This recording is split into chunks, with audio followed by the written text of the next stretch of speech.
G'day guys, in this tutorial we're going to look at photoreal materials. So these are new to SketchUp 2025 and these are physically based rendering textures, also known as PBR textures. So to activate PBR textures we can go ahead and click on the display photoreal materials button. A little warning will appear, you just press OK to see those materials and you can start to see the materials and how they look. And with every material now, or PBR material, if we go to the paint bucket and eyedrop the texture, you can then edit the texture map. We now have a metalness slider, roughness, and a normal map, as well as ambient collision. The metalness controls the reflectivity. The roughness disperses or makes the surface more rough, making it either reflective, more reflective, or less reflective. The normal map controls the 3D depth, and we also have ambient collision to give it more 3D depth as well. And here's just a few other examples of how how PBR materials look.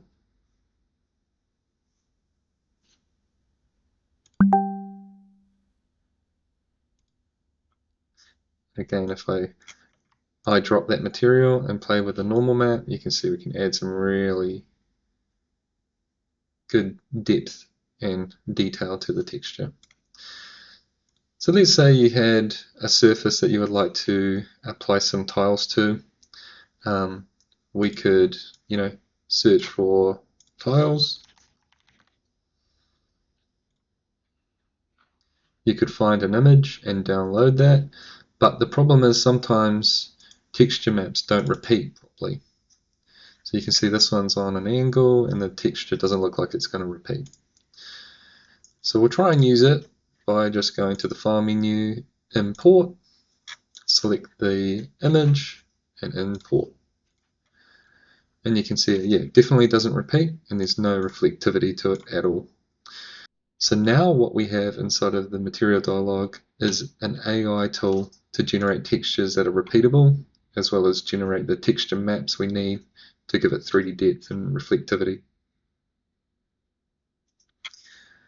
Okay, so AI has generated a texture map, and you can see it there. It's not 100% perfect, but it's pretty good. So I can now add metalness to that surface and make it more reflective. I can adjust the roughness and play around with the normal map. I can of course adjust the texture color.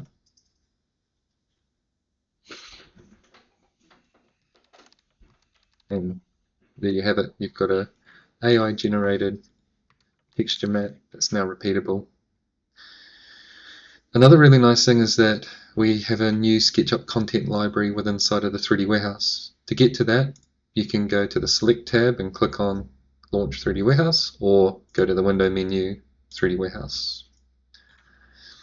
In the 3D Warehouse, you'll see right on the home page the new content library, so click on SketchUp Libraries. There's lots of free dynamic or configurable 3D models, as well as materials and environments. So if I was to search tiles, for example, in the materials category, we can just scroll down and find a tile that we would like to use. Let's say it's this one here. It downloads it straight into your material dialog. You can then just go ahead and apply it to the surface.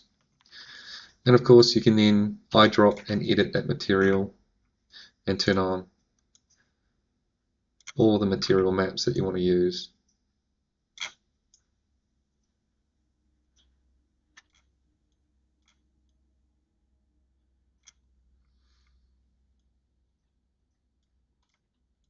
So that's how you can now use PBR materials to make your 3D models come to life.